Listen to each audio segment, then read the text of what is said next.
On behalf of the Saskatoon Chamber and our member businesses, it's my great pleasure to welcome you all and thank you for attending in light of these very different times. Before we begin Saskatoon's 2020 mayoral debate, I'm pleased to acknowledge that we're gathering today on Treaty 6 territory and the traditional homeland of the Métis people. You know, for generations, people have gathered in this place, talking about ways to help our community grow stronger and healthier and more prosperous. So what better place for us to gather today to carry on that conversation about the future prosperity of this territory and the city known today as Saskatoon. For this afternoon's 2020 mayoral debate, the Saskatoon Chamber is pleased to welcome all 6 candidates vying for the mayor's chair on Saskatoon City Council. They are, in no particular order, Mr. Zubair Sheikh,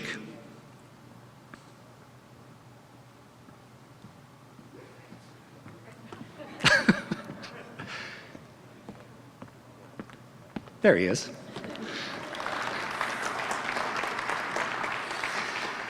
Mr. Mark Zielke.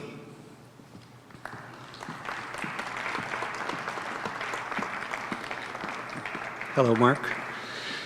Mr. Kerry Tarasoff.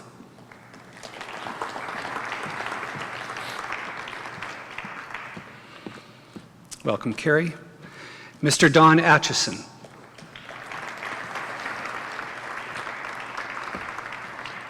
Welcome, Don.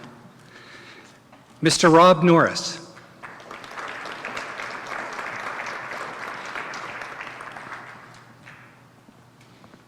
Hello, Rob. Welcome. And Mr. Charlie Clark. Welcome, Charlie. Thanks to each of you for attending today and for coming to share your vision for Saskatoon with residents and businesses. We look forward to hearing from each of you this afternoon. And so to that end, let me explain how this afternoon's proceedings are going to work. Each candidate will be given 2 minutes to offer an opening statement. Then we'll turn to a series of prepared questions that touch on 3 areas: crime and safety, business attraction and retention, and sustainable growth. I'll randomly draw a candidate's name to respond to the question first, and he will have 2 minutes. Then I'll randomly draw another candidate's name to respond and provide a 2-minute response or rebuttal. We'll proceed through all the questions in this way, giving each candidate a chance to answer and respond as randomly drawn. The final round will be a lightning round, where audience members present here today will have a chance to text me a question to a candidate of their choice and have that candidate provide a 2-minute answer. So those of you here today will see the text number up on the screen when the lightning round begins. My phone is going to light up like a Christmas tree, and I'm going to do my best to get through as many of those questions as we possibly can. So with that, let me turn the stage over to Mr. Sheikh for his 2-minute opening statement. Mr. Sheikh. Hi, good afternoon. My name is Zubair Sheikh, as Jason has introduced me. I'm a civil engineer professional, PN status, and I have my own business named Active Engineers, Consultant and Contractors. So I moved to Saskatoon in 2008, and I have spent almost 10 or 11 years over here. And I feel that the city of Saskatoon has given me a lot, and now it's my time to come forward and pay back to the city of Saskatoon. My main focus in my campaign is the city spending habits. So for that, first thing which I have highlighted in my platform is 0% property tax increase. If I'm elected as the mayor, for the next 4-year term, there will be a 0% tax increase. And this city needs a year-round tourism. In our city, there's no tourism except that few months of summer. So that's why I think that we should be attracting the private-public sector to come forward and establish some kind of a theme park, and so that the tourism will be increased. As you know that our city of Saskatoon is in the middle of Canada, and we don't have direct flights coming to this one. I want to connect our city with the Europe directly, and there will be no compromise on the police budget. I want to tell you that our youth is 37% of the electoral, and I want to work for them to give them affordable and lifestyle and guidance so that they will not fall for any drug addiction when they are under stress. Thank you. Thank you, Mr. Sheikh. Mr. Zielke, you have 2 minutes for your opening statement. Thank you very much. Well, as Jason mentioned, my name is Mark Zielke, and I'm running on a platform that fosters hope, dignity, and respect for Saskatoon taxpayers and Saskatoon residents. Of course, as we know, there are many issues in Saskatoon. We have a critical element with revitalizing downtown. We have the Lighthouse, which is not serving residents of the Lighthouse, but it's also not serving residents of our business community. It's not helping people come downtown. It is helping a dead and dying downtown continue down a very dangerous path. We also have to look at our mega projects. We have to analyze if this is the best thing to do, or if these are the projects the best thing to do during this time of uncertainty when people are hurting, losing their homes, losing their businesses, and don't know if they're going to make next month's rent. We also have to look very critically at the budgeting issues of City Hall. We have departments that have run amok, that have run afoul, and in fact I would argue that they are bleeding Saskatoon taxpayers' money on a regular basis. We need an independent audit to look at each and every department's budget and critically analyze what we're putting into it and what we're asking Saskatoon taxpayers to contribute to that. As well, we need to have a focus on redeveloping core and older neighborhoods by taking the red tape out of City Hall and allowing developers, but also community members, to create structures and spaces that are safe and welcoming for the entire community. And as well, we need to have room for people when they are fighting tax appeals or coming forward to the city with tax appeals, that they can have a streamlined process that's not just set up in the favor of the city. With that, I would end with, if you want to see change, you have to make different choices. Thank you very much. Thank you, Mr. Zielke. Mr. Tarasoff, your 2-minute opener, please. My name is Kerry Tarasoff. I've got 30 years experience in mining, construction, planning. I have a prepared statement to read. Leadership in a pandemic is the question at hand. I was the officer in charge at CFB Cold Lake to protect the base against biological and chemical threats, including chlorine gas, which is a lethal risk in the Saskatoon chemical buffer. Decades ago, the city of Saskatoon knowingly developed land up against the chemical plants along Waniscawen Drive. A 1-kilometer safety buffer to save lives was formally identified. But then the city failed to properly inform businesses about this risk ever since.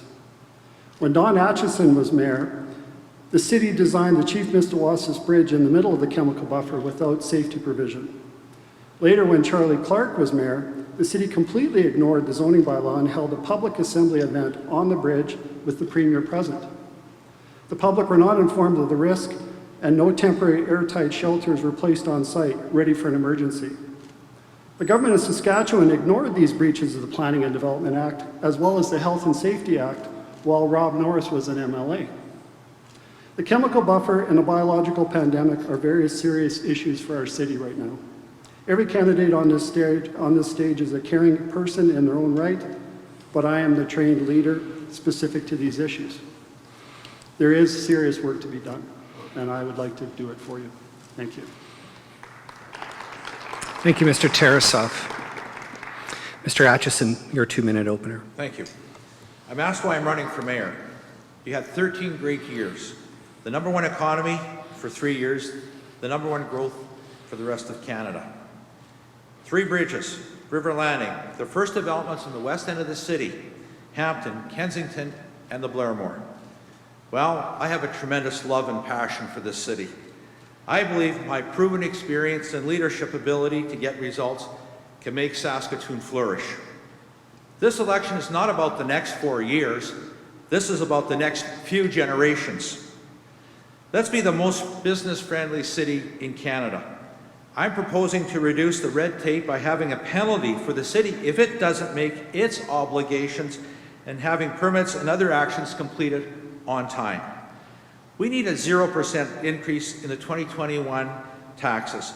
Business and families are looking for certainty, stability, safety, and security. We have industries that have played a critical role in the future of our city, and they in fact are looking for assistance. Some are going to take anywhere from 3 to 10 years to recover. We don't need more blue ribbon panels, and we don't need more studies. What we need is immediate action for the industries that have been hardest hit by the pandemic, and that means right now. Not 90 days, not 60 days, not 6 months down the road. A $19 billion environmental program with a $6.1 billion bill for the city. They say it won't cost taxpayers anything. Well, that's like when they said you could co-mix glass and paper together, and they were dead wrong. I object to BRT and its $500 million project. They don't tell you they're going to take 2 lanes away from the University Bridge, and if it goes down Broadway, they'll take 2 lanes away from the Broadway Bridge too. That means you're going to need another bridge on 33rd Street. The bike lanes are coming up also for 3rd Avenue for approval in 2021. The mayor's role is not an entry-level position.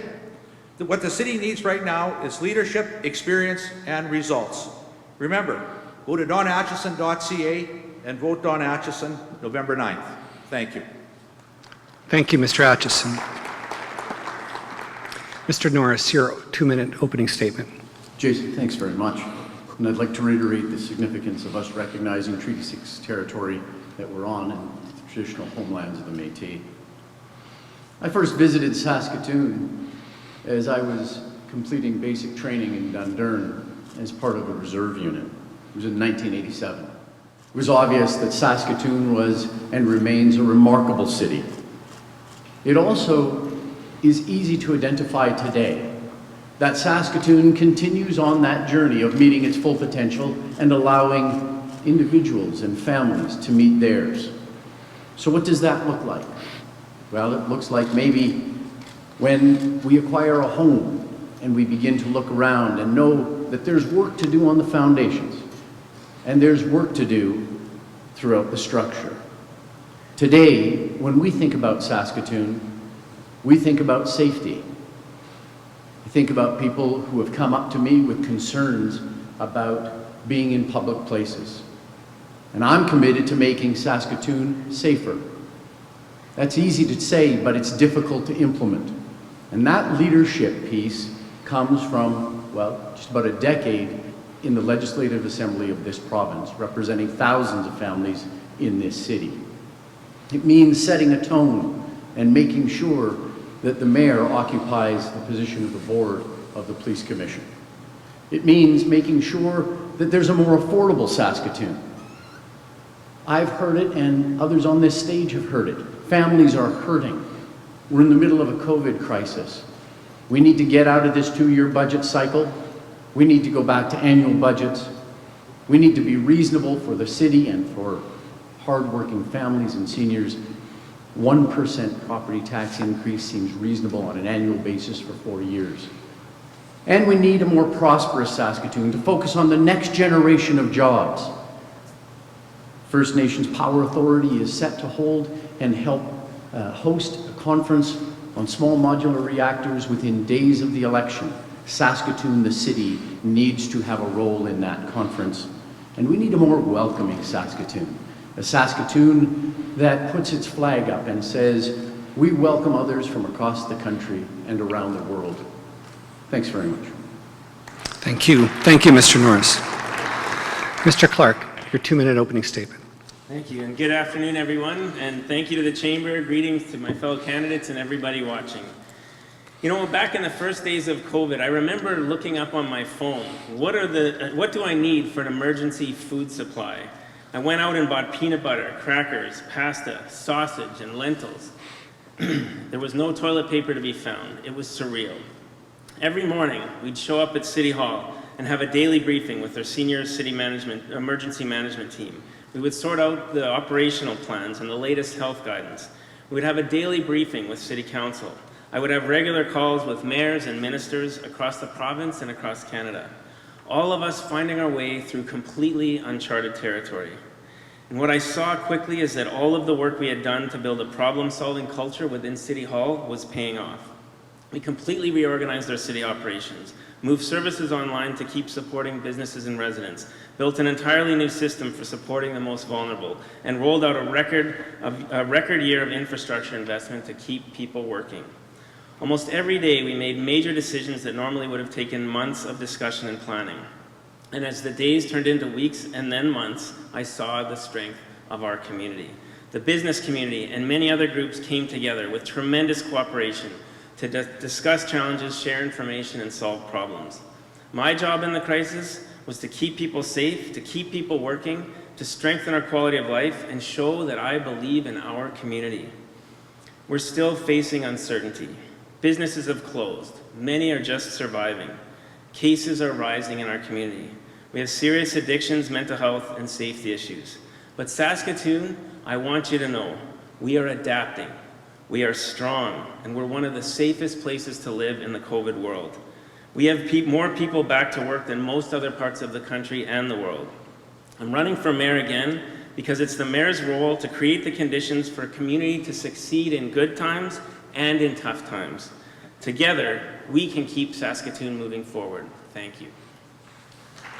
Thank you, Mr. Clark. Thank you all, and thank you all for keeping it to 2 minutes. We're already off to a flying start. Well done, gentlemen. The next round is an opportunity to turn to a series of prepared questions, as I'd mentioned off the top. And those are going to focus on 3 areas of priority for the business community: crime and safety, business attraction and retention, and sustainable growth. Again, I'm going to randomly draw a name, and I'm going to read the question, and that individual will have 2 minutes to provide a response to that question. When that person's done, I'll randomly draw another candidate's name, and that individual will have 2 minutes to respond or refute the previous speaker. We'll proceed through the questions in that way, and hopefully this will work, and everybody will be happy. Here we go. All right. Mr. Clark, you've got the first question.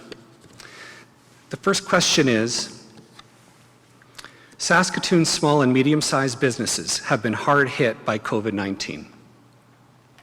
As mayor and member of City Council, what measures would you propose to help our small businesses, restaurants, and retailers recover and get growing again?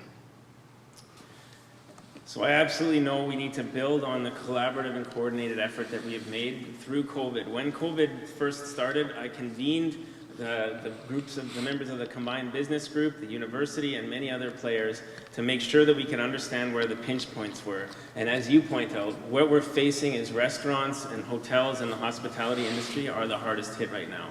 That I've heard from hotels, we're not all in this together because some are getting hit harder than others. What we need to do is to make sure that we can get through winter and continue to market and build a strong network of marketing around supporting local, finding ways to have people enjoy the city through winter, enjoy the hotels, get people out to restaurants. This means City Hall needs to be very adaptive and flexible with the way we work with restaurants and businesses, like we have with making it easier to get patios and have more seating and have people outside. To identify ways to quickly turn around and have festivals and events that can bring people together, bring activity and people in to enjoy the community, spend money in the restaurants and hotels, and to keep the economy going as much as possible. We've worked really hard to make City Hall more adaptive and flexible. In the COVID environment, this is showing us that we need to be pivoting and being able to to work together.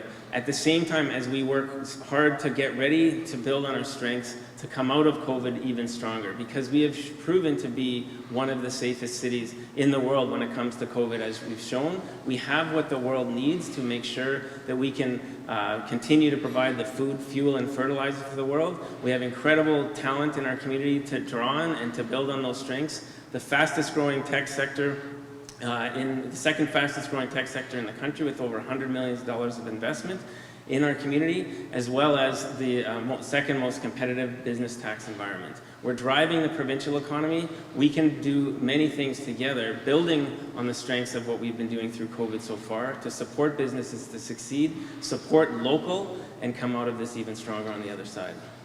Thank you, Mr. Clark. Mr. Atchison, 2 minutes to refute or respond to the same question.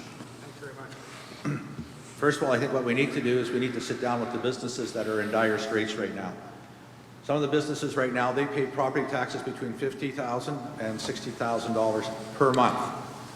They were told back in March that they could have their taxes deferred until September the 30th. Then they found out afterwards that they're going to have to pay interest on those dollars too. This isn't going to be a short-term solution. We need to sit down with all the industries that are being hit by this at this particular point in time. And it's not a one-year solution, it's not 2, it's not 3, it's not 5, it could be all the way up to 10 years to get them to recover again. If you don't have those dollars in your cash flow anymore, it's very difficult to maintain your business. And those are one of the things that we desperately need to do. One of the other things that we need to do as well is we need to get in lockstep with the provincial government, with their 20 actions for 2020. That's absolutely critical for us. They're going to have a lot of funding available into the future, and we need to be able to deal with them. Other things that we need to be able to do too is when the provincial government announced their irrigation program of $500 million, we need to also to be able to tap into that to make sure that the employment-rich north end of the city of Saskatoon gets their fair share of the business there too. That in fact with manufacturing and processing, the steel fabricators all have an opportunity to be part of that with us too at this particular point in time. We also need to look at the uranium industry. We also need to look at the bills that are in place right now, C-48 and C-69, that don't allow for the oil to be flowing through to the west coast at all. Our mining regulations that are in place right now. There are so many things that the mayor can in fact be involved in. Other mayors across Canada are trying to stop our economy here from the mining industry, the oil industry, at this particular point in time. And we need to stand up and be part of that too. So in the end, we need to also be able to reduce our red tape at City Hall, and on top of that, we need to get the Saskatoon Freeway completed. The infrastructure is so important for new businesses and that to be able to head their products out of this particular region of Canada. Thank you, Mr. Atchison. The next question is for Mr. Tarasoff. The question is, for many, there are perceptions that our downtown is unsafe, causing residents to rethink how and when they visit our downtown's shops, restaurants, and businesses. As mayor and member of City Council, what will you do to change these perceptions so downtown safety isn't an issue 4 years from now? Thank you. Perception of safety and actual safety are two different things. I won't get into that. But the police, for their part, are doing as much as just about they can. They've stepped up patrols. They have officers on the beat. But their presence sometimes causes the aggravation that we read about in the news as well. The lighthouse has got too many issues packed into it.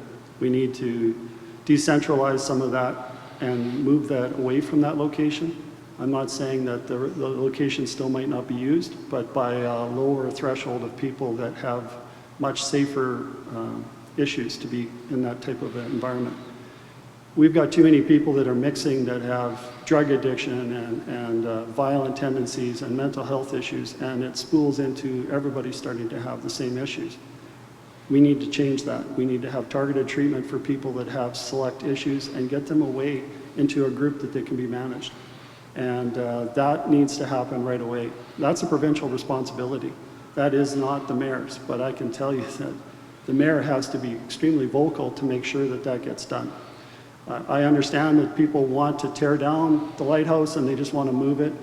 I pose it to anybody to tell me where they're moving it to and how they're moving it. but there is definitely latitude to decentralize and decompress what's going on there.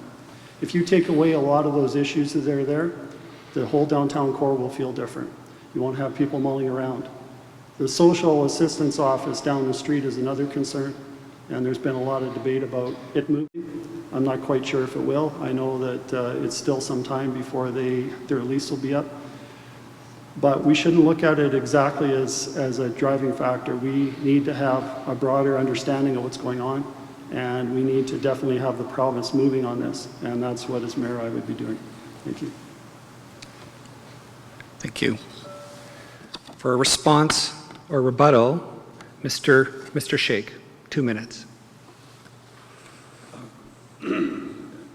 Any downtown of the city is the face of the city. So our downtown is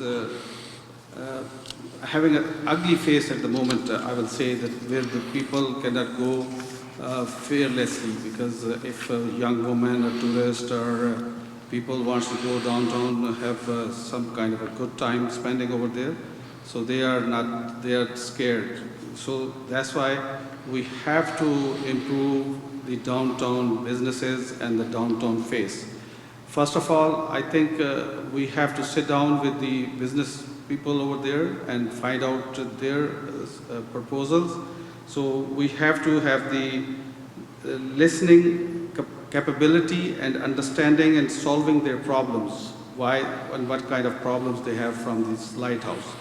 So decentralizing over there is one of the best solution, and moving that lighthouse could be one of the good solution also, but it has to be broken down in a different groups. So at mental health level, where this initially guy is, and how we have to put him in which group, and those who are drug addicts, where we have to put them in a safer location. So our downtown is going to be one of the major attraction for the tourism industry, and for the business people. If they will be happy, the Saskatoon is going to grow. So we have to deal with this lighthouse issue on a war footing, and we have to deal with it ASAP. Thank you, Mr. Sheikh. The next question is directed to Mr. Norris. Saskatoon has a legacy of successful partnerships with First Nations and economic development corporations. Look no further than the success of the partnership with Muskeg Lake Cree Nation to develop its holdings near Sutherland, and the recently announced Kakewistahau development near the Saskatoon Airport. There are many other nations that have similar land holdings in and around Saskatoon. As mayor and member of City Council, what will you do to foster stronger relations with these First Nations and support business development on their urban lands? 2 minutes.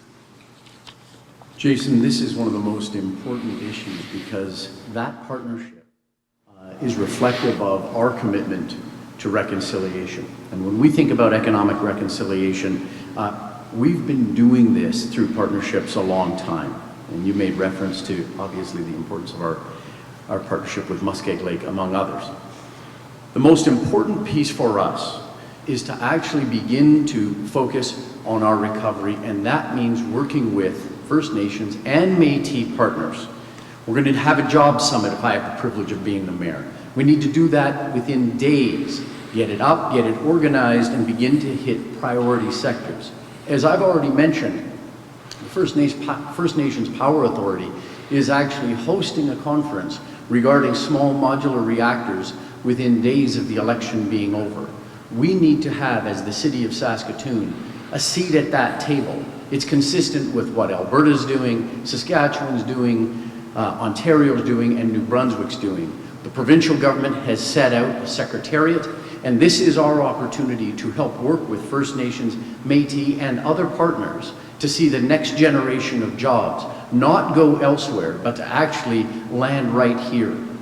We also need to make sure that as we're focusing on an energy sector that is in massive transition, that this transition includes our First Nations and Métis partners. An example of that is that in the midst of COVID, Elizabeth May stood up and said that oil was dead.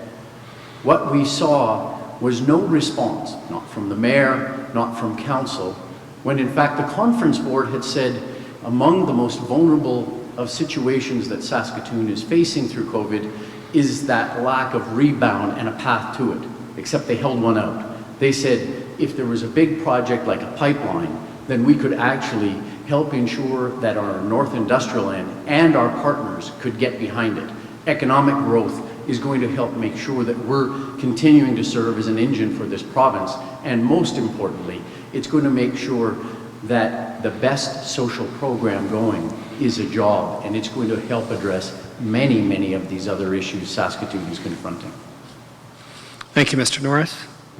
For a response or rebuttal to the same question, Mr. Zielke, 2 minutes. So when we talk about business success in Saskatoon, and specifically within Indigenous partnerships here in Saskatoon, reconciliation doesn't just mean opening up spot for business. It also means treating people with respect. And I'll give you a prime example. As an advocate in our community, boots on the ground on a daily basis, when Indigenous folks are in town and being carted by city employees or police officers, that is not building community. In fact, it's fracturing it. That's why I'm called in many of those situations to help folks who are falling through the cracks, who are not being treated with any respect. And by extension, hope in Saskatoon goes to an all-time low. Of course, we need to have more Indigenous engagement. We have to have more business opportunities. I've already mentioned that we need to have less red tape at City Hall. But the fact of the matter is that we actually need to look at many other aspects within the TRC calls to action when it comes to reconciliation and in our context of Saskatoon. When you have an Indigenous person in traffic court and a city employee, a police officer, lies under oath, that is absolutely the epitome of everything that Saskatoon is not. It should be raised to a higher standard. It should be raising the bar. It should be creating community. It should be fostering hope, dignity, and respect. And it's by that that we actually get to the root of the problem, not just provide a Band-Aid solution to a much more serious problem, and which impacts each and every one of us here today. Thank you.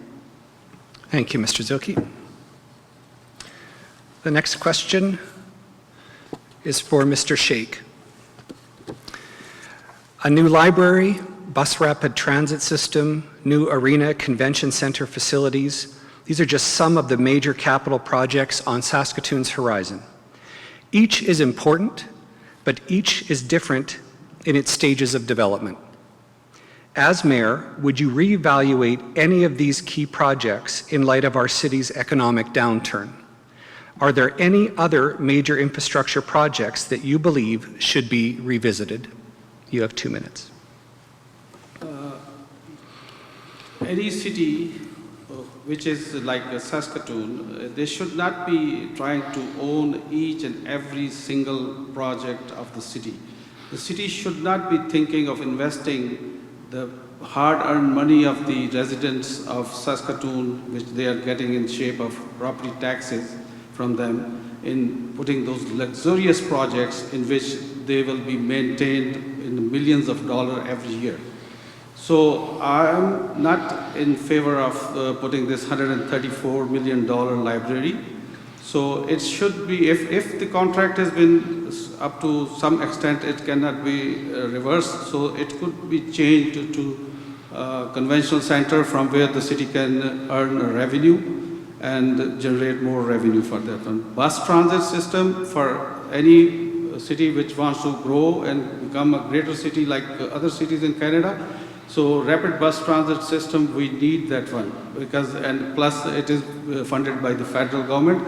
Any single penny or dollar coming from the federal or provincial government, we should not be losing that one. We should be accommodating that one.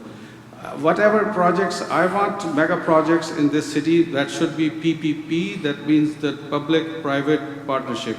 Either the city will give them a land lease on a softer terms and condition or tax breaks or some kind of things, so that the private investors should be attractive to come forward and put those theme park or aquarium under the roof, or those kind of things which can bring the tourism in our city. And plus, I'm thinking that we should be connecting this city to the Europe, London, England, so the major companies will come forward to establish their head offices and explore mineral-rich and natural resources-rich Saskatchewan. Thank you. Thank you, Mr. Sheikh. For a response to the same question, Mr. Norris, 2 minutes. Jason, thank you. You know, we're confronted with some very, very stark economic realities. We've got almost 10% unemployment, about 15% as a deficit for the city, and our debt continues to grow with interest rates proceeding. We know that there's work to do, and so let me focus on some very specific ways that we need to make this city more affordable. We need to shelve the library project. Come hell or high water, that project is not going to be determined by the library board, unaccountable and unelected. It is going to be determined by the city of Saskatoon, by council and mayor. And we need to make sure of this. It's $67.5 million of debt financing that are going to fall on the shoulders of working families and of seniors and of students. We need to pull that back. And we need to ask ourselves, why was it that a joint facility was taken so quickly off the table? Why was it that other options weren't explored?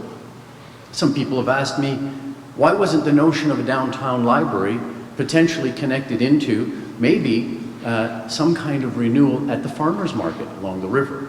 Others have asked about the potential of the library or something there like it being connected to a broader project in the future. We need to make sure that we are in control of our destiny. And unfortunately, when we think about Halifax and Guelph and Kitchener that have built brand new libraries for between $50 and $70 million, well, I have a hard time looking into the faces of working families and seniors that have been asking me questions, why is it that Saskatoon is set or prepared to pay double? And there is no answer. We need to go back to the drawing board. We need to practice prudence, and we need to make sure that we're preparing for a future in the short term that is uncertain, and in the long term that is full of promise, as long as we practice fiscal prudence and great probity. Thank you, Mr. Norris. Next question is for Mark Zielke. Compared to other parts of the city, downtown and Riversdale business districts experience higher rates of vandalism and nuisance activities. As mayor, what would you propose to do differently when it comes to policing in our downtown and Riversdale districts? 2 minutes. Thank you. So first of all, we have to look at who our demographics are. So when it comes to policing, do we have an escalation first policy, or do we have a different policy that actually meets people where they are? We have many people in our community dealing with addictions, with mental health, with poverty, and with homelessness. And if you have somebody in your family or a friend of yours who is having a mental health breakdown, I would suspect that you do not want an escalation first policy coming through the front door. I believe that we need to look at how we're hiring police. What are we looking for in police? Are we looking for force and strength, or are we looking for different attitudes, different backgrounds, different understandings of how to deal with community? When it comes to downtown in Riversdale, we also have a lot of people who are falling through the cracks. These folks are not being helped out by the systems that are set in place, and in fact, I would argue that under Don's leadership and currently under Charlie's leadership, these folks are slipping even further down through the cracks, and nothing is being done. I believe that leadership means that we need to meet people where they are, that we need to have real solutions, not Band-Aid solutions, and that's why even I proposed 5 different separate locations for the lighthouse, not as a place to move the entire lighthouse or to get people out of our community, but rather to gather around these folks one-on-one and bring them into our community and make sure that they understand that they are valuable as citizens and as taxpayers in Saskatoon. Thank you. Thank you, Mr. Zielke. For a response or rebuttal to the same question, Mr. Tarasoff, you have 2 minutes. Thank you. My personal view, having been touched closely by drug gang violence, is that the police are doing what they can in an ever-escalating battle for our streets at times. I do believe, though, that the tone in which they carry on, set by council and the benefits of how they operate, change, and we need to look at that better. I would like to see a less combative street unit, but I really appreciate that the police have an integrated mental health group right now. Part of the reason we have so much crime in those areas is because we don't have alternatives for youth, and they get wrapped up in gangs. And so it's interesting because Marquis Downs' Indigenous connection to horses is a big thing, and it can save kids from getting into gangs because they are offered something that if they stay out of the gang, it means something to them, and yet that hasn't even been run this year. So when we talk about helping Indigenous youth, the big one that we could have done this year, we didn't do, and other provinces ran their horse tracks this year. The other one is curling. It's surprising, but inner city kids, the curling rinks sponsor around 2,000 kids a year at their own dime to take them and help them curl and to get them into something different. We need to change for infill housing.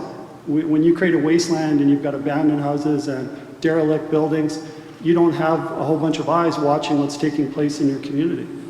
And if we had infill development and houses and people that are more respectful of their properties, we would have more eyes, they would call the police more. Right now, crime is least reported in Pleasant Hill and Caswell Hill area, and that needs to change. Thank you. Thank you, Mr. Tarasoff. Well, I'm delighted to report that there is exactly one name left in the response bowl and one name left in the rebuttal bowl, which means we didn't screw up the combinations and permutations of this draw. So good for us. I have no idea how that happened. It certainly wasn't because I did it. So thanks to the chamber staff for taking care of this one for us.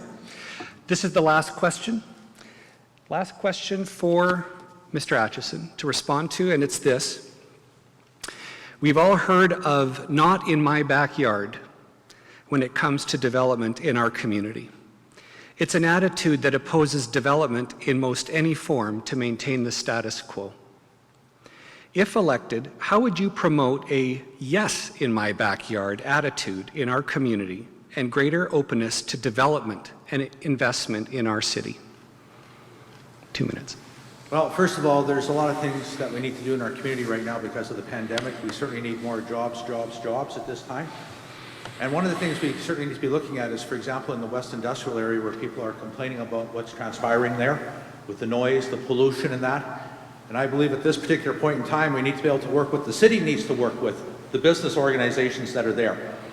That in fact, we need to be able to find them new homes in those areas because everyone deserves to have a peaceful evening. They don't need to be having noise and dust and everything else that is going with that particular point in time. We talk about consultations and that all the time, but I'm always interested when we talk about consultations, what it truly means in the end for everyone. For example, we just recently over in Willow Grove, they did a substantial development there where there was rezoning that was put into place. A lot of people in the community were not happy at all with that and wanted to know why it happened the way it did. I think that, again, it's incumbent upon council and the mayor to sit down and be able to have those discussions. Far too often the politicians push all this off onto the bureaucracy. It's not the bureaucracy's job to do that. It's up to the politicians to deal with their constituents. That's why we're elected, to find out exactly what we can do and how we can in fact mend fences and how we can go ahead with further projects along the way. We also look at infill. It's interesting, people say, I want infill, but not next door to me. But by the same token, if you have things that are going ahead, I'll give you a prime example, was the one on College and Clarence Drive. That was a phenomenal project. It's not in the ground yet, but that's a particular project where the developer, the community, the councillor got together and they had discussions. And in the end, it went to council. It checked off all the boxes that the city of Saskatoon's looking for infill, for sustainability, and the project will go ahead at some point in time. But it's all about coordinating and working together. This idea of saying it's only my way or the highway doesn't work. We need to have flexibility, and that's what I'm certainly in favor of, and we've certainly done that in the past, and we will do that again in the future. Thank you, Mr. Atchison. Guess who? I guess the last one, Mr. Clark. This one's for you. So, when I talk to leaders in the business community and people who are making investment decisions, what I hear is that people want to know that the city is going to be collaborative, to have a level playing field, and to create certainty. And that's what this whole issue of NIMBYism and the not on my backyard zoning process is about. When I was a city councillor in Ward 6, first time I met Jason Abig, there was a lot of pressure and concern about development in the Broadway area. We brought the developers together, the property owners together, the business improvement district, and residents, and came up with the Broadway 360 development plan that created certainty and clarity about how development should occur along that very key character corridor. When I ran for mayor in 2016, I started to hear more and more about the frustrations about trying to do development in the city and the downtown. And I heard about the unpredictability of the development process. And so I convened the Mayor's Infill Roundtable and sat down with several of our city departments and leaders in the development community to have a very frank and honest discussion about where those frustrations were, where the barriers were. For many, many years, people have been talking about getting more people living downtown. But this term, in this last 4 years, we now have almost 1,000 units of development proposed for development in the downtown. And the feedback I'm hearing from developers is that because we've made the system clearer and fairer and more predictable, and we're getting that development happening on empty parking lots and gravel lots, and we're telling the community that we are going to have density, and we're going to be putting it along corridors to make it more clear. This is where development should go, and to be also clear about where we're going to protect our heritage properties and where we're going to not drive that development to take place, so that we can both achieve those opportunities for investment, the improved benefits of more infill housing in terms of a more efficient city growth, and the certainty, collaboration, and the level playing field that I know our business community is looking for from City Hall. That's what I want to keep driving as mayor of this city. Thank you, Mr. Clark. All right, that concludes the prepared questions round. Well done, everybody. Why don't you yes, let's give them a hand. I think they did a great job. It's not easy to get these kinds of questions thrown at you. You did great. Why don't you have a drink of water as we transition to the next round now. So this is the round where somebody thought it'd be a great idea to put my cell phone number up on a giant screen at TCU and invite people to text it at random anytime they like. There it is. Use it responsibly, and preferably don't use it after 7, 8 o'clock at night if you don't mind. So if you have a question that you would like to put to any of these candidates, I'd invite you to text me at this number now. I need the name of the candidate you want the question directed to, and then the question as succinctly as possible. And we have about 40 minutes of this sort of lightning round type question. So this is an opportunity for everybody here to ask the question that's top of mind for them and get it to the right place. What will you do to build consensus around the council table to advance your priorities and vision? Well, that's Leadership 101. So thank you very much for the question. To build consensus, one has to, first of all, get to know your teammates. It's like a hockey team, it's like a football team, it's like any business that I've ever participated in. It's like the businesses that I currently run. You get to know where everybody's strengths are, you get your feedback, and you make sure you're all on the same page. And it comes with strong leadership that consensus is built. And I would argue that currently in City Council, there is no consensus when it comes to the business community and what City Council is doing. Charlie Clark mentioned certainty. I would argue that if you have a shop, for example, a pot shop, and suddenly your taxes, or your predatory taxes in this case, go up $20,000 and you don't have any certainty on what the dollar amount is next year, I would argue that's rather foolish. So when it comes to leadership and city council, it means building consensus, it means utilizing strong leadership, but it also means having a solid business background and coming at it as a business deal. Thank you very much. Thank you, Mr. Zielke.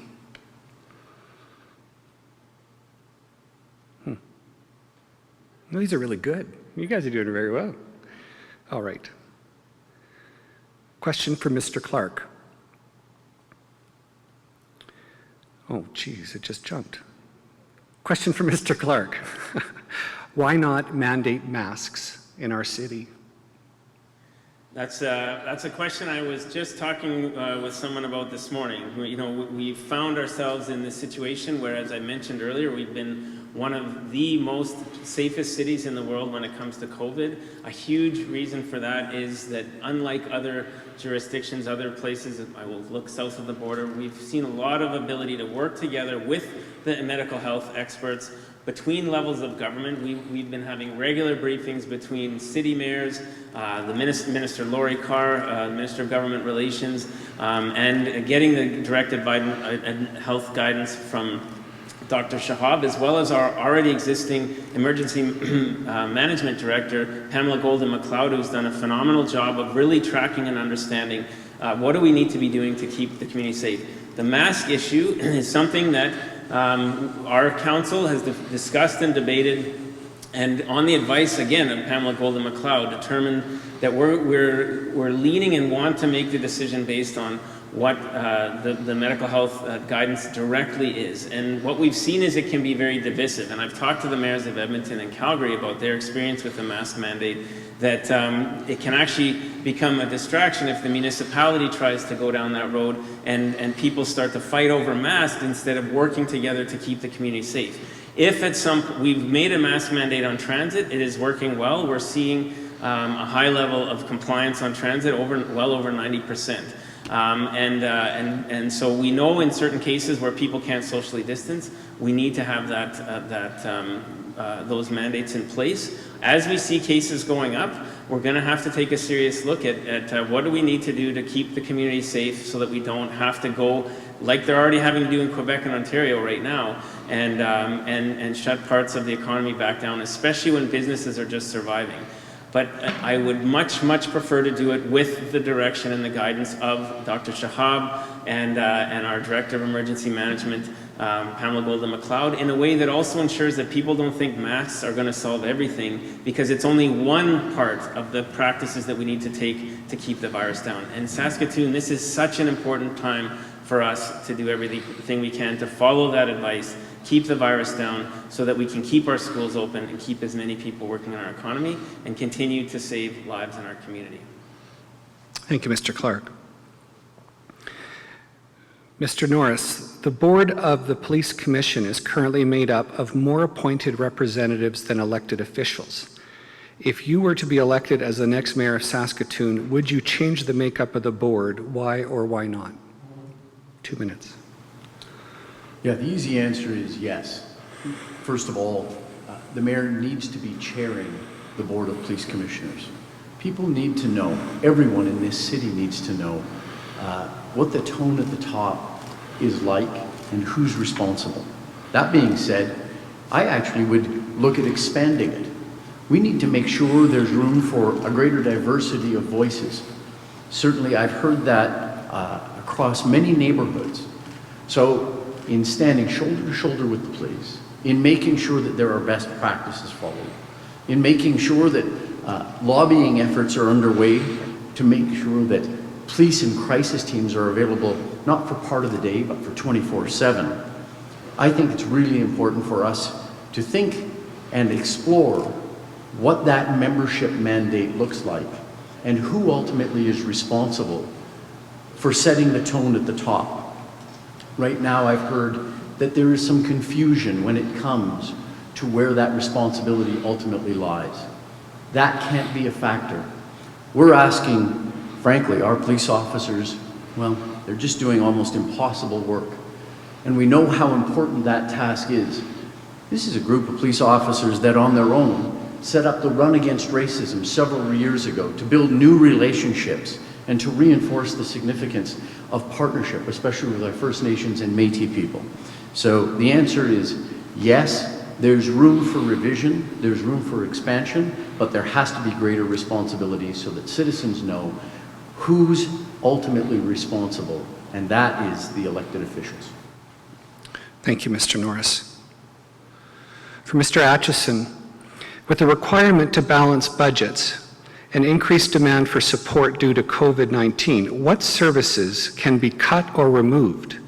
And where are efficiencies to be found in administration given union contracts?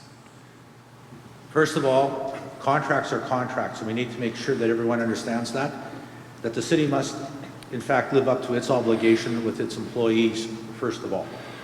The next thing that we need to be able to do is when we talk about holding the line at a 0% tax increase, if you look at the landfill site this coming year, there's a 0.87% monies that are being decided to put aside for the deficit for the landfill. Well, the last time I figured it out, and I could be absolutely wrong, the landfill site's not going anywhere at all. It's going to be there forever. And it doesn't matter if we wait an extra year or not to put funding there, if that's what the case is. The next part is that under the revenue sharing agreement, we need to see exactly how many dollars are going to be coming from the province. As a matter of fact, the city knows that already. I don't know what that is myself at this particular point in time, but the revenue sharing dollars that are there usually increase. The other part that occurs also is the assessment increases for the city of Saskatoon by the same token. The other thing we need to look at is the capital projects that are going ahead. One of them, for example, is the bus rapid transit. Really and truly, $500 million in the end is what it's going to cost. You don't think that we can't wait a while to put bus rapid transit in? The dollars that we will save there for the citizens of Saskatoon will certainly help to balance the budget once again. These are critical things for the city of Saskatoon. So many businesses today are struggling. They want to know whether or not they're going to have their businesses there. The employees want to know if they're going to have a job. Families want to know if they can meet their mortgage payments along the way, all their other obligations. So those things are all exceedingly important. Can we get to zero? The answer is absolutely yes. We can get to zero. The question is making the difficult decisions to get there. Each household, each business in this community, I'm going to tell you right now, they've had to make hard decisions along the way. And just because the government is a monopoly and has the right to increase your taxes doesn't make it right. People here are struggling. And I'm going to tell you another thing too with this COVID right now. We may not have seen the end of it yet. When the funding stops from the federal government, what are we going to do then? What are people going to do about their rents, their mortgage payments? This is a very, very difficult situation, and starting at zero is the right place to be. Thank you, Mr. Atchison. Mr. Tarasoff, Saskatoon's tourism and hospitality sector has been hit the hardest as a result of COVID-19. If elected, what would you do to assist these industries recover and ensure the growth of these industries into the future? Tourism and hospitality. Had a discussion about this yesterday. About 68% of the people that normally work in that industry are employed right now to some degree. That tells you how hard they're hit right now. If COVID restrictions kick in again and doors get shut, that'll be significantly increased. We have to realize that our city is actually a destination for connoisseurs of food because we have wonderful restaurants and people actually come here for that. And because I live here, I didn't realize that. You go to restaurants, you take it for granted. You don't realize that people are actually coming here because they're foodies. For us to be able to have longer-term benefit of inviting trade shows and things, people look for those type of venues to be open and functioning. Every time we lose one or two or three or four, it has a spin-off effect. And if we miss our cue to get in line for larger trade shows and forums that are coming down from outside of Saskatoon, that will hurt our economy immensely. So we need to find ways creatively to employ people, to keep them alive, to keep their businesses alive. I've heard from restaurant people that say they're losing their good people because they can't give them enough work. And so they're looking, the people that help build their business, they're looking at losing some of them or all of them. And they don't know if they'll be able to get them back because they're saying, well, maybe I'll go to Vancouver because there's lots going on, or maybe I'll go to Alberta or wherever. And this is a real concern. We have to realize that a lot of poor people work in the restaurant industry. Some of the lightest paid people in our whole society work in that industry. A lot of females work in that industry, single mothers. And so when we talk about social issues across the board, we have to realize that restaurants are a huge employer that keep us afloat. And I don't know what the clear answer, because giving a property tax cut, if the building owner is losing money and they get the cut, it doesn't mean it's going to roll over to the restaurant. So it's a serious issue. I don't have a clear answer. There's a lot of people that need to be involved, though. Thank you. Thank you, Mr. Tarasoff. You're doing very well, you guys. These are coming in faster than I can read them. So the next question is for, one moment.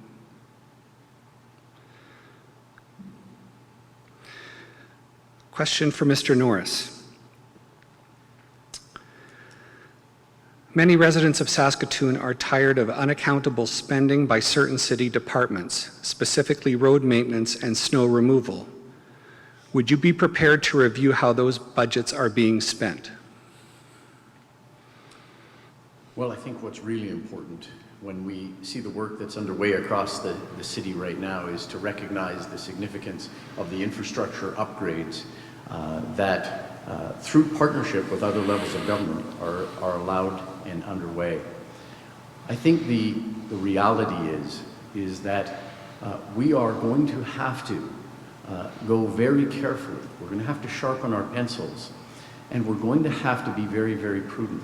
I don't think we need to talk about anything dramatic, but I think we need to find greater efficiencies. The notion I have for the infrastructure maintenance piece, and in fact, for the creation, I think, of a new era of infrastructure, is actually tapping into new dollars to augment the city's budget, a living laboratory. And that is to be really candid with citizens and say, here we are, home of the University of Saskatchewan, home of really remarkable research centers like the Canadian Light Source, where we are doing cutting-edge research with advanced materials, part of what some would call the kind of fourth industrial revolution. And what if we could actually complement our existing budgets with research budgets, so that at the same time as we're making sure that we're finding a few efficiencies, we're also tapping in new dollars and say this isn't going to be perfect, but we're going to be part of the next generation of material sciences and a material science revolution that is helping to reshape the world. There are all kinds of examples, some underway right here in Saskatoon, but as soon as the work's done, they slide out. Some people are looking at different uses and materials and compounds within asphalt. Some are looking at different materials and compounds within concrete. Some are looking at bioprocessed materials with the strength that we would traditionally relate to steel.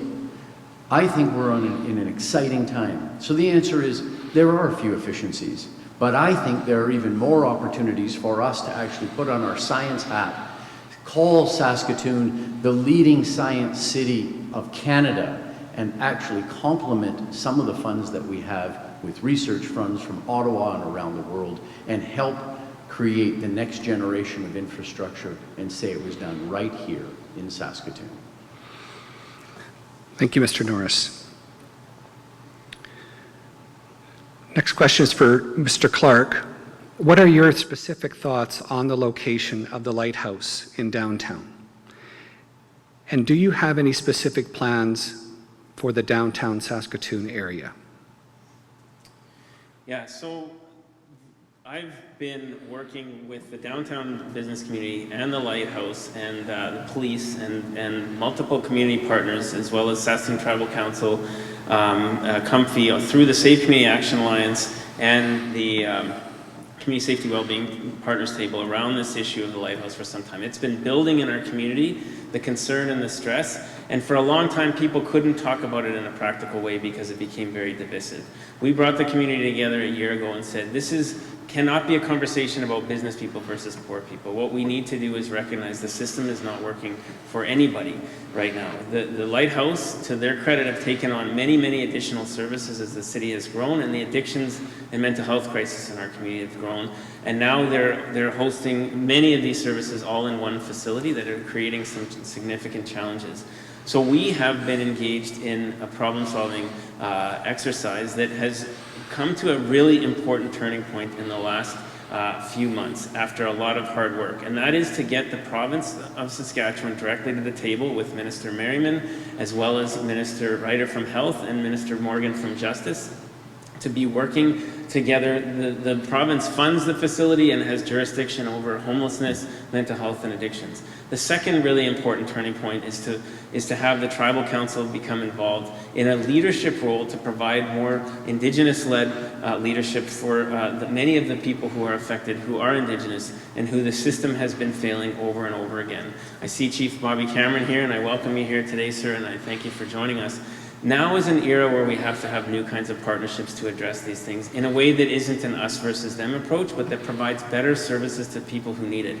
So we have created the Wakota Wind Task Force and the Sawahitotan Partnership to address this issue. The first step is to do better outreach and intensive case management to get people off the streets and into housing. And the second step is to have that task force identify a better shelter model that includes moving some elements of the Lighthouse and into a new model of shelter that will provide better service to people who need it and to alleviate the pressure on the downtown. My hope is that we can come up with that model before next summer, but this will take a huge amount of work and continued engagement with these key partners to make progress and have a turning point in our city.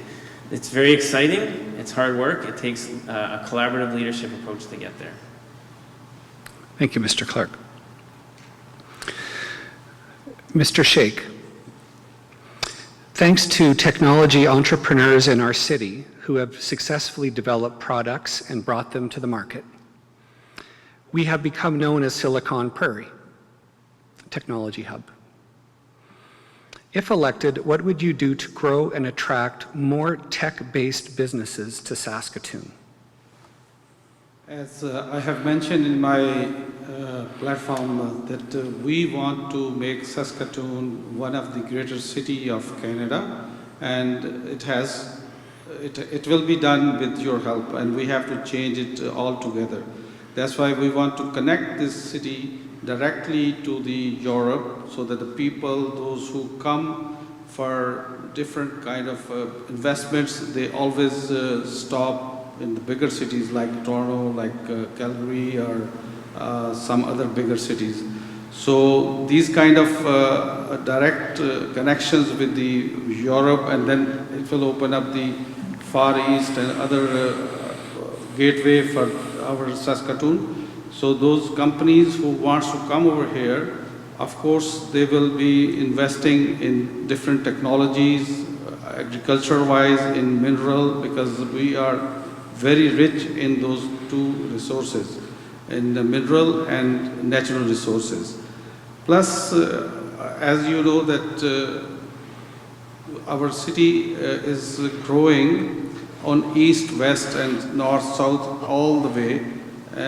We don't have that many technological, industrial, specific sites where only this kind of investment can be done. We need to attract investors from the different part of the world to come straight to Saskatoon and invest over here. Thank you. Thank you, Mr. Sheikh. We're getting multiple questions that are similar, so with your permission, I'm going to ask perhaps more than one of you to address these subjects, just again to make sure we get as many of these in as possible. Okay, will that work for you? Okay. To Mr. Zielke and Mr. Atchison, can you speak to the proliferation of gangs in Saskatoon and what might be done to mitigate it? Mr. Zielke, would you like to go first? Absolutely. So first of all, because of COVID, we know that many people are coming from different communities into Saskatoon. We have more services here. We have more to offer. And It's incredible to me that we are not actually dealing with the issues at hand. You speak of gangs. Listen, I know a lot of these folks when I'm walking down the sidewalk. I know who they're associated with, I know what they're up to, and a lot of times there are people falling into the trap of these gangs who still have a very, very significant great life ahead of them. My job as mayor, but also my job out in the community as an advocate, is to walk beside those who are falling through the cracks and make sure that people have the best chance of success as possible. That's it. And so when it comes to gangs and safety in Saskatoon, of course we need to have an actual tangible solution, not just Band-Aids. And again, we have things happening at the lighthouse. We have drug dealing happening every morning that I drive by it. We have a plethora of other issues going on. And this is why I am firmly behind the stance of putting the lighthouse into 5 different compartments so that we do not have 200 plus people stacked on top of one another who are fighting those issues where other people are coming in and not helping.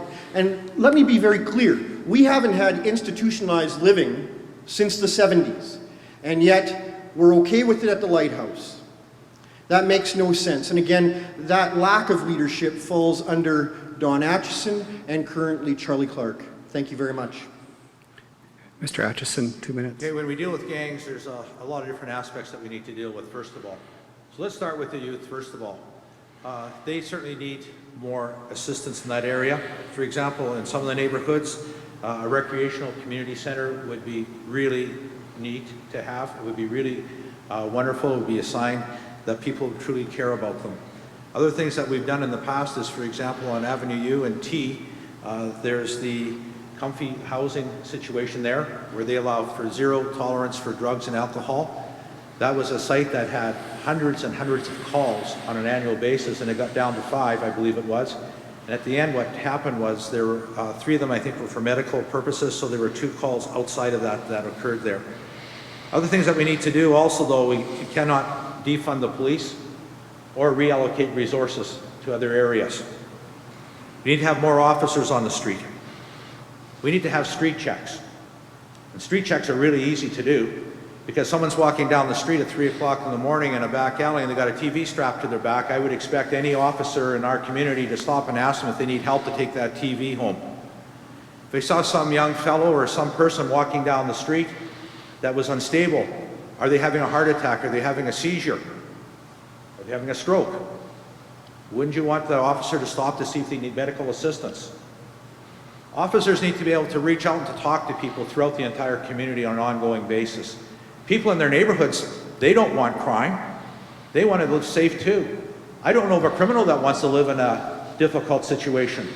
And because we're going soft on crime rate in Saskatoon right now, we've got major gang units that are moving in from other areas to our community. We need to stop it, and we need to send a message that we are not going to have those gangs in our community anymore. ComStats is another wonderful program that isn't being used to its full potential right now. Wherever the crimes are the highest, you need to go in there, you need to identify them, and you need to send in an X number of officers to make sure that you can deal with that particular situation. Okay, sorry, thank you. Thank you, Mr. Atchison. Could go on for an hour on that one. Question for Mr. Clark and Mr. Norris. Improving homelessness, addictions, and mental health requires a different approach than we've tried in the past.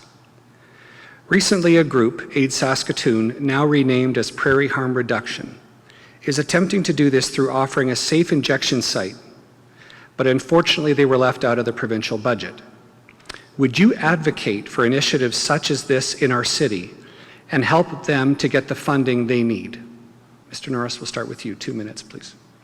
Yeah, the easy answer is yes, this pilot project's profoundly important.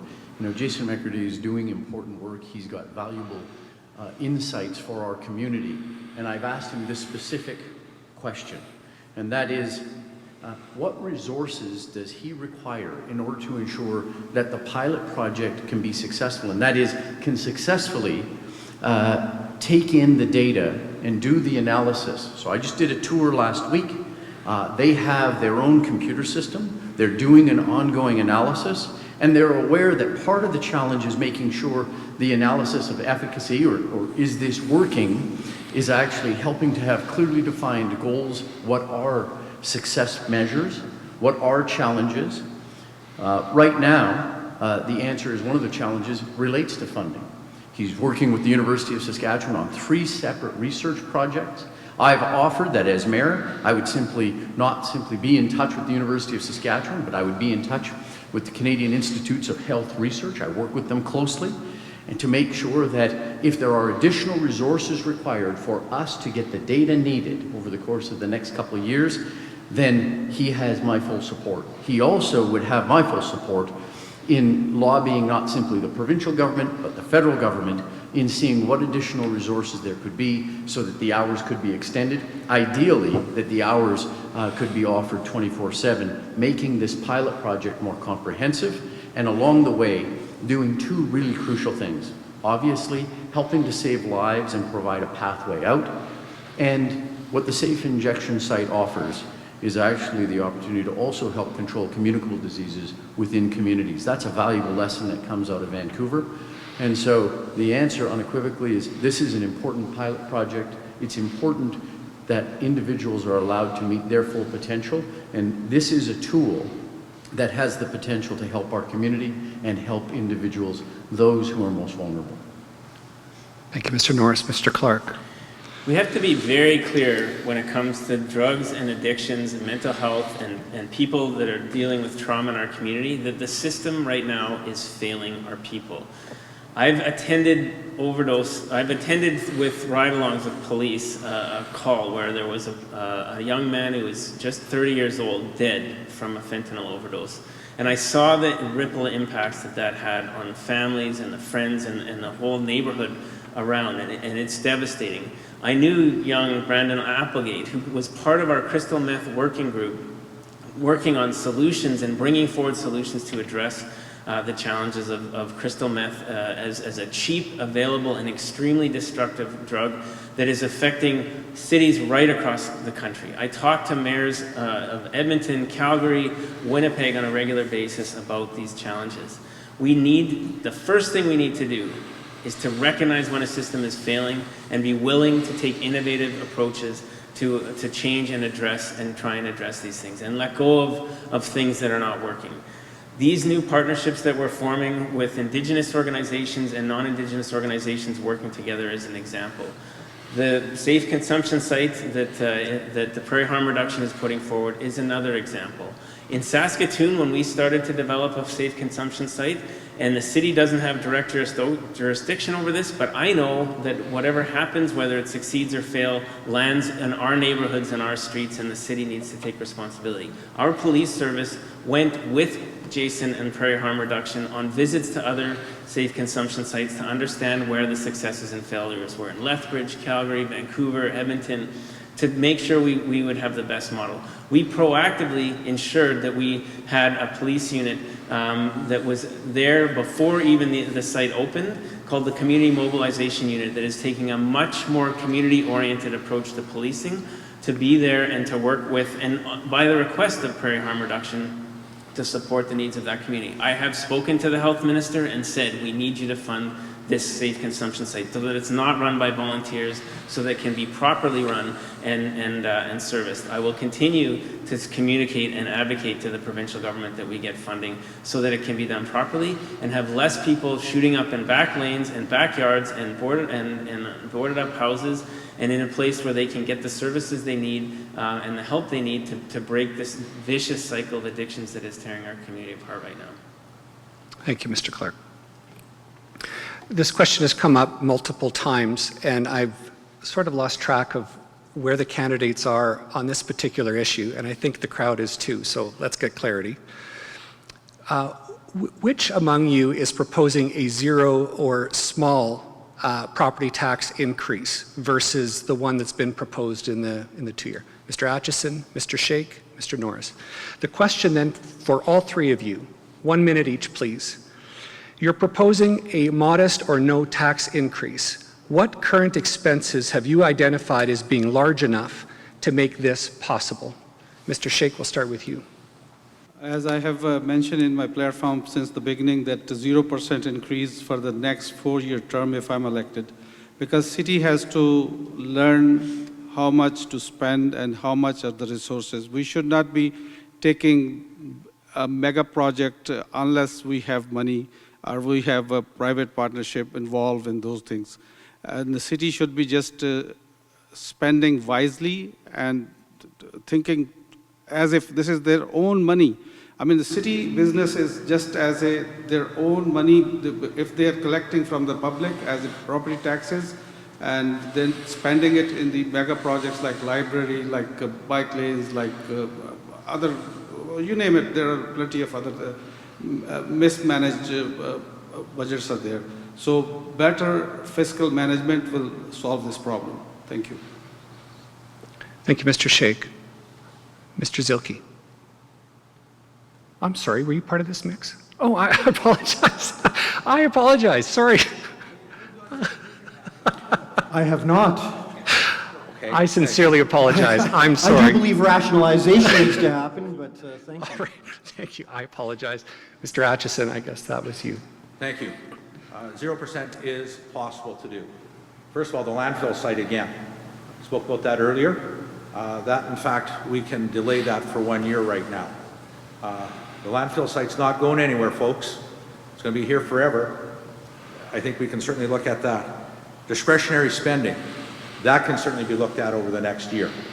The other thing also is the bus rapid transit. That can be on hold. I believe that council needs to revisit that entire situation. $500 million bucks, just remember that. 500 million is what it's going to be. Some chuckle about that. They're misleading you when they say it's $100 million. Even the Star Phoenix says it's at least 150, with overpasses at least another 150. It's just look at the news in other communities.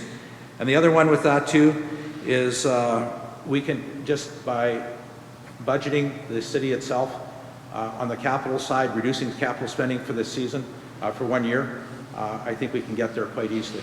It's not a major task. It's not overwhelming by any stretch of the imagination. Thank you. Mr. Norris. Agreed.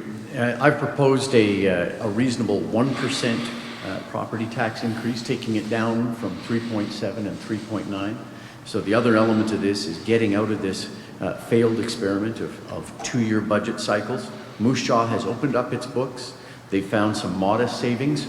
So to answer your question directly, we can do this by simply making sure that there's a hiring freeze that's continued. Then we have a chance to actually go in and look at the BRT. I'm not saying no BRT forever. I'm saying that in the midst of COVID, where we've seen up to 80% ridership drops, now's the time for us to offer some fiscal prudence, to be sound stewards of the public purse and say, hang on, let's make sure we've got this right. I have some fundamental questions with the BRT.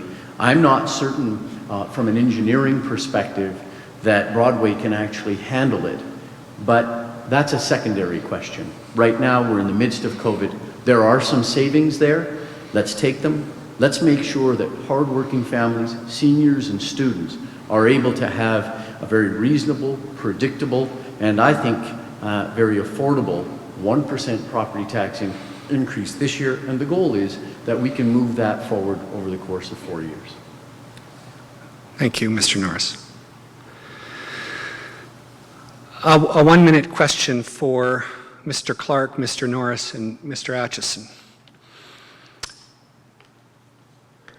First Nations have inherent and treaty rights, as we all recognize, and First Nations make up 10 to 20% of Saskatoon's population.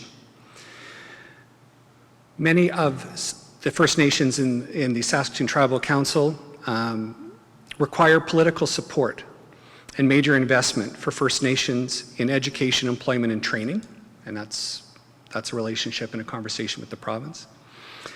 Also require political support for First Nations to implement Bill C-92, taking full control of First Nations children back into First Nations jurisdiction. These two areas are largely outside of local control, but the mayor, the future mayor, the next mayor, has an opportunity to exercise a great deal of influence and to help these First Nations advance this agenda. Can you give us a 1-minute response to this question around using your office and your support to advance this agenda? I'll start with you, Mr. Clark. Tough in 1 minute, but absolutely essential to the future of our province. And you know, we have a situation where First Nations are building more independence, more capacity when it comes to programming, and a conversation that's happening in our city about how do we change the dynamic from a colonial mindset into a partnership mindset. And the control of First Nations children and child welfare is one of the most critical and obvious examples of that. And absolutely, I support the work that's underway to make sure that that families have that First Nations develop and have that control. And we've worked with the Tribal Council, FSA, on these initiatives.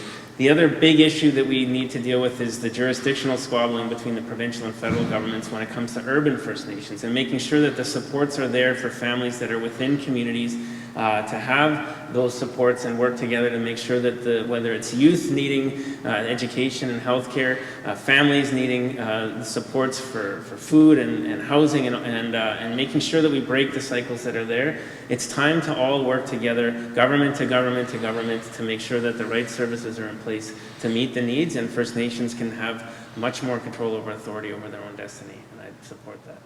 Thank you, Mr. Clark. Mr. Norris.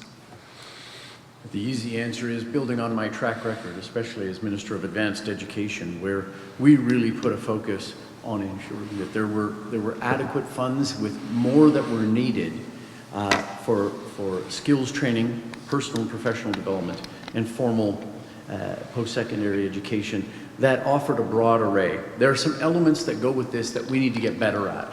There needs to be more residence places, especially for women and family that are going into skills training centers and other programs. So that first part, yes, we're going to continue to draw on that. I'm happy to give that voice. And in fact, I think there are some avenues where there are some funds where we can and should be working diligently. The second piece on child welfare, this is essential.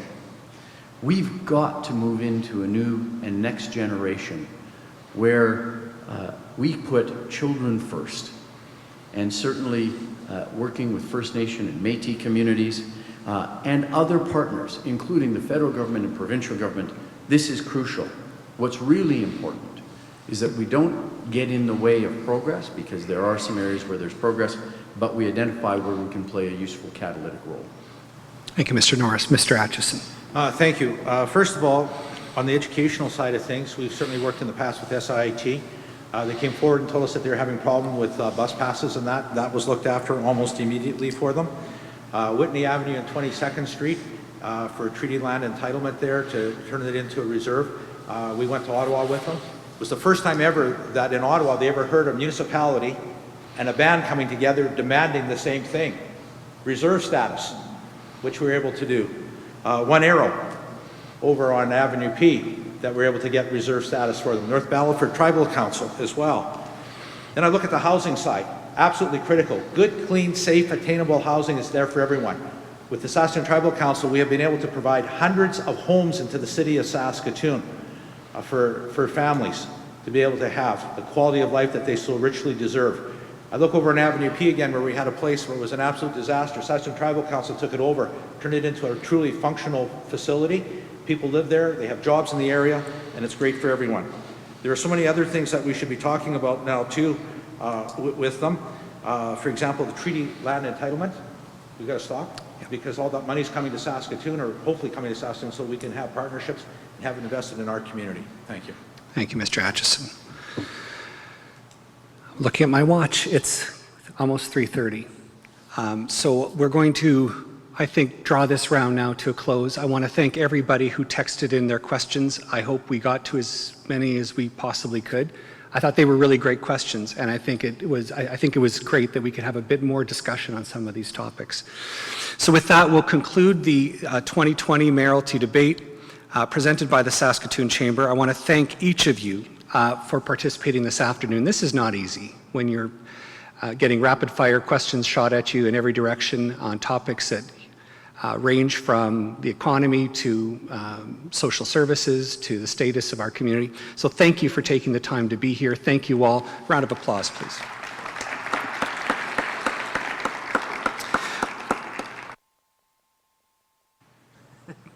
Hello. So thank you for being here. And of course, on behalf of our chamber members, we're eager to work with Saskatoon's next mayor and city council to accelerate our economic recovery and help it grow again. So again, thank you very, very much. Thank you.